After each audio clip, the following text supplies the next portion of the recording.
हुलासगंज के मेला देखे आई है महादेवौदा सहरा के मेला गे छौड़ी आगे लेनी है दुलाला की चुनारी आगे छौड़ी लेके जाए माई के दुआरी आगे छौड़ी लेनी है दुलाला की चुनारी आगे छौड़ी लेके जाए माई के दुआरी आगे छौड़ी अब आगे लौदा सहारा के मेला छौड़ी गे तब काहे तू घुमही अकेला छौड़ी गे तत्काल है देखलिया उहानी तू माई के चरण में झुक लगे पगली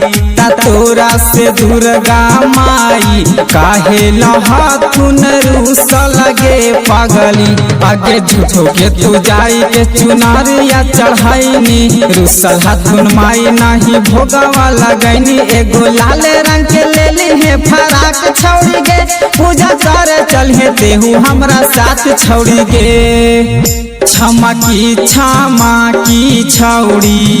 लेली है चुनरिया संगे चाल चली है माई के दुआरिया के छौड़ी बन के पुजारिया किए गे छौड़ी चले पर तो माई के दुआरिया की ओढ़ के चुनरिया गे छौड़ी किए गे छौड़ी चले पर तो माई के दुआरिया की ओढ़ के चुनरिया गे छौड़ी किए गे छौड़ी चले पर तो माई के दुआरिया की ओढ़ के चुनरिया गे छौड़ी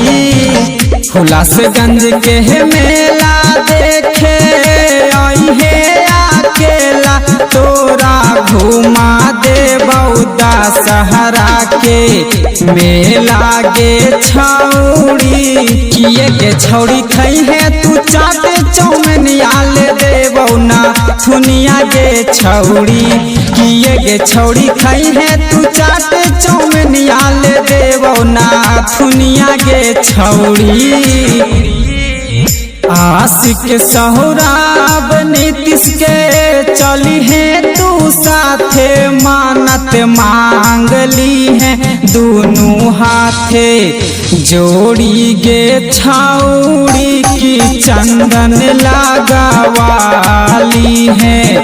माथे गे छौड़ी किए गे छौड़ी गाना सौरभ के बजा के माई के मानई है गे छौड़ी किए गे छौड़ी गाना सौरभ के बजा के माई के मानई है गे छौड़ी। क्रिस्का रिकॉर्डिंग स्टूडियो एकंगर सराय।